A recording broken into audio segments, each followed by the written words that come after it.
Fresh off the heels of the finale for You and I Are Polar Opposites, we get an anime adaptation of a series of the same creator, and that is, yes, the Ramparts of Ice. Now, I know what some of you might be thinking, holy crap, more Polar Opposites, I cannot wait. I feel like, thankfully, these two series are significantly different. While both rom-coms, I feel like with Polar Opposites, obviously having a main character who's very energetic, very rambunctious, it's very loud, the comedy seems very much so up in front. I did feel like, while watching that series, while I enjoyed it, I kind of wanted to see this writer get a little bit more into the characters, like spend more time really kind of setting in the drama and the conflicts the characters have. And I feel like that's what Ramparts of Ice is giving me. It feels like a lot of the comedy is going to the wayside. While it's still there, it's giving a lot more focus on the characters, what they're going through, anxieties and whatnot. And I'm really liking what I'm seeing so far. And it's funny because, yes, while the main focus of the story is around Koyuki, who is this girl that when she was in middle school, she was bullied. It seemed like a lot of people were either teasing her or some of the girls were jealous, thinking that boys were liking her and thus bullying her. She went through a lot of problems that sort of caused her to put up shields and barriers around her. What I'm actually finding more interesting is actually Minato. Minato is like this very, very forward person, has no, personal space barriers. Like he really likes to get up and personal with people. He likes breaking down those barriers. He seems like a scumbag, and I think that's where I'm getting a lot of my intrigue for the show so far. But yes, I watched the first 2 episodes, so let's just dive into what it's actually about. Again, like I said before, the main focus is around Koyuki. And Koyuki, when she was in middle school, it seemed like a lot of guys like to make fun of her because she was shorter. A lot of people were kind of excusing it, saying it's because they like you or because they were joking. This is something that kind of bothered her a lot. Why is it okay for people to insult me and look down upon me, my height and whatnot, just because they're either liking me or because they're just joking, or they claim it's joking? And it does seem like later on it does indicate the fact that because the guys were putting a lot of intention onto her and teasing her, it made girls believe that they were going out and that they got jealous of her, and at that point started to do some really significant bullying upon her. And again, this is what kind of created that shield around her. She created this barrier of ice that she put around herself. Now, in high school, it seems like she is now seen as the Ice Queen. This is, yes, your trope for a lot of animes. It's typically you have, like, the male character has that look on their face all the time that scares people. Like, every single time they turn, people get this impression they're really, really mean. They're putting that trope upon this character. She is the one that has the mean face. And so whenever people see her, they get scared. They run off, whatever like that. But anyways, that said, it does look like she's kind of going about her life, kind of secluding herself. It does seem like, it's going well because she's no longer being bullied, but at the same time, her life at school isn't really eventful. It does seem like, despite the fact that she is happy that she's no longer being bullied, there is a void. There's something missing here, even though she wants to claim that she is now happy and that she likes the peace and nobody's bothering her. She's obviously missing out on something. As we get these little brief moments where suddenly people are connecting with her, she's feeling conflicted. There's a really good point towards the later part of the second episode that now when she's, interacting with people like Mickey, who's a friend of hers for a while, now meeting Yota, who's this guy that seems pretty cool, she's starting to like interacting with people. When she gets home, she sees her reflection and she has a smile. And she's like, oh, that's right. I'm still pinging off of this excitement that I had hanging out with people. Like, I had fun. That residual fun is still with me and I'm smiling. That's why I'm smiling. But internally, she's conflicted. Like, she's constantly telling herself, no, I need to distance myself. No, I don't need to get connected with these people. No, I need to stay away from them. It's only going to hurt me. At the same time, she's telling herself, but I like it. I like it. I like this thing. I like interacting with people. So there is definitely within Koyuki so far a lot of inner turmoil. She's very conflicted about her own feelings, whether or not she wants to open up to other people. During these first 2 episodes, we also meet quite a few other characters. One, again, like I said before, is Mickey. Mickey is somebody that has known Koyuki for a while now, somebody that definitely seems to have gotten past those barriers, at least was with Koyuki before she created those barriers. And the two of them, get along very well. Now, on Mickey's side, there's a lot of emphasis on the idea that she is somebody that seemingly wants to be herself, but unfortunately finds herself molding to other people.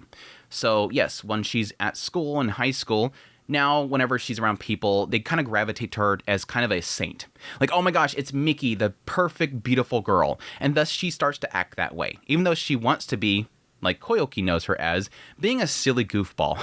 Somebody that is seen as like a monkey because she's so, strong and barbaric or whatever. Like, she's literally like, please, people, call me a monkey again, a gorilla, because I'm just this big oof or whatever. I like to be fun. I like to make people laugh. I like making people smile. That's Mickey's whole thing. Yota is somebody that Koyuki eventually bumps into because Minato ends up kind of scaring her, and he shows up and kind of tells her, don't worry, Minato, you can just ignore him, whatever. Yota seems just like a nice guy. He is really, honestly, at this current moment, after 2 episodes, the person that I'm like, okay, he's kind of considerate, but like everybody else has complexity to them. Again, Koyuki is somebody that is, shutting herself off because she was bullied. Miki wants to be, rambunctious, but she finds herself molding to other people and being prim and proper. And then you have Minato over here who seems like a scumbag. What is Yota's thing? He just seems like a cool dude. He's a cool dude that is blind as a bat. He's as blind as a bat. We have this little scene where Koyuki is like, being harassed by these 2 dudes, and she spots Yota off on the other side of the road, and he turns and she's trying to wave at him, and she's like, what? Like, can't even see her. And so he eventually comes by and saves her later on. But he just seems like a cool guy. But at the same time, it does seem like he is very much so considerate. And I think that's something that Koyuki is drawn to. While she is shutting herself off from everybody else except for Miki, it seems like she's very quickly opening herself up to Yota because he seems like she's just comfortable around him. Yes, he's tall. He's very tall compared to her being very short. And thus she has these like flashbacks to, when she was at the zoo and some massive giraffe came down and licked her instead of grabbing the snack that she had. She has trauma around a giraffe, and that triggers around this tall guy. He just seemed like a nice guy. And I'm kind of curious if, with these characters so far being very complex, I'm kind of wondering if Yota might be somebody that is hiding something. Which gets us to the last character in the list that, again, like I said at the very beginning, I'm most interested in, which is Minato. Minato, so far, red flags all over the place. He's a scumbag. Not that he's malicious, but he seems like somebody who just doesn't really get it, and that's causing pain for other people. He is somebody that is just not really realizing what he's stepping on, even though he keeps stepping on it. And that's, again, in its own way, it's not that it's malicious and intentional, it's just that you're still causing problems in the end. Minato seems like an individual who, again, to Koyuki, is somebody that doesn't have barriers. He doesn't have personal space. And that's really, of course, conflicting with Koyuki, who wants that personal space. She wants those barriers up. She has her own barrier up, and he's somebody that is breaking past it, trying to break past it. And she doesn't like that. Minato gives her a lot of flashbacks of her time being bullied. Because back when she was being bullied, a lot of the boys were teasing her, trying to get at her, talk about how short she is, making comments about her, teasing her. And again, a lot of people seen that as flirting with her, but that caused her a lot of problems. So she wants those barriers up, and he keeps trying to break past it and being very similar to those guys. Why he seems like an interesting character is because at some point they get into sort of his philosophy and the idea that he finds interacting with people he enjoys it. He likes breaking past those barriers. He finds a lot of enjoyment about communicating with people. And so it does a really good job of kind of showing that whenever you encounter people, there'll be that lock on them. And by sort of finding the right key, you're able to break past that barrier, unlock that lock, get past the chains, and communicate with people.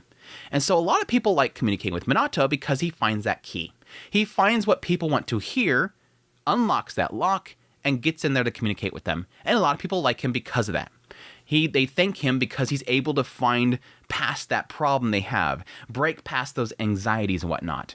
But at some point, we see that sort of has a double-edged blade to it. Well, first thing first, we see a lot that his friends often apologize for him and claim that he's a dangerous person to other people.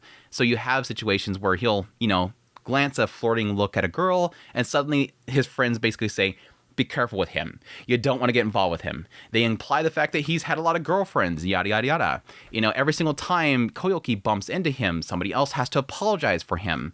Don't worry about him. Don't let him bother you. The first meet with Minato was him getting real close to her when she was trying to make herself smile, and it scared her. And what does Yota do? Yota shows up and says, is he bothering you? Is he bullying you? Please don't worry about him.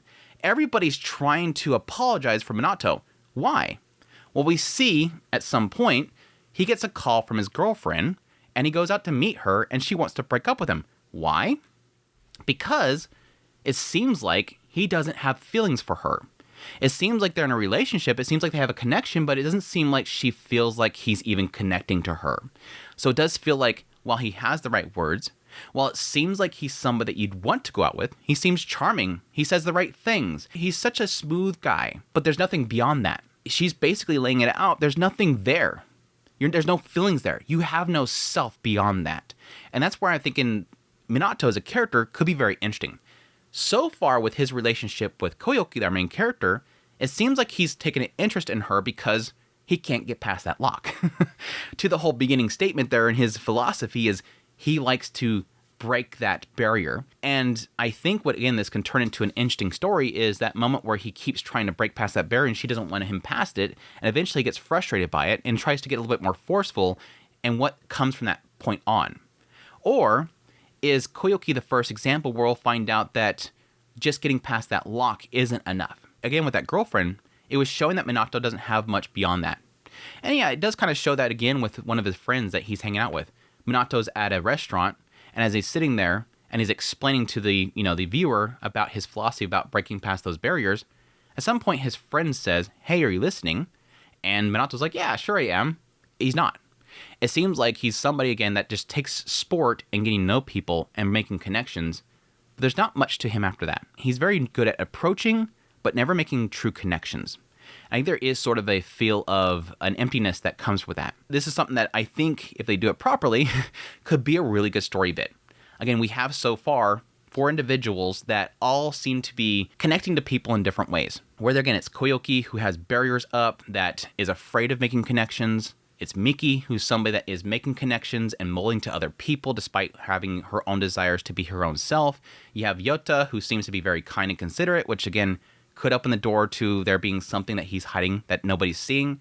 And then you have Minato, who seems like somebody that is really good at making connections, but never actually establishing bonds. It's a really good setup so far. Everything so far here is really setting up some really good stuff here. Visually, I'm liking it. It's decent. It's not like, trying too hard. It definitely is to the style of the creator of You and I Are Polar Opposites. Very unique style to the characters. Comedy-wise, like I said before, I'm liking that this isn't too heavy. I will admit, as much as I love You and I Are Polar Opposites, when it comes to really diving into story beats that this is getting into so far, I don't want that. And I think so far they've been doing a good job of having enough comedy. And I like the fact that a lot of the comedy feels very natural. One of my favorite bits in this entire first 2 episodes was this one moment where Miki and Koyuki go onto this train. They spot an open seat and they decide through rock, paper, scissors who's going to sit there. But then they spot this old man and they decide, okay, let's have the old man sit there. But he's like, no, don't worry, you two sit there, that's fine.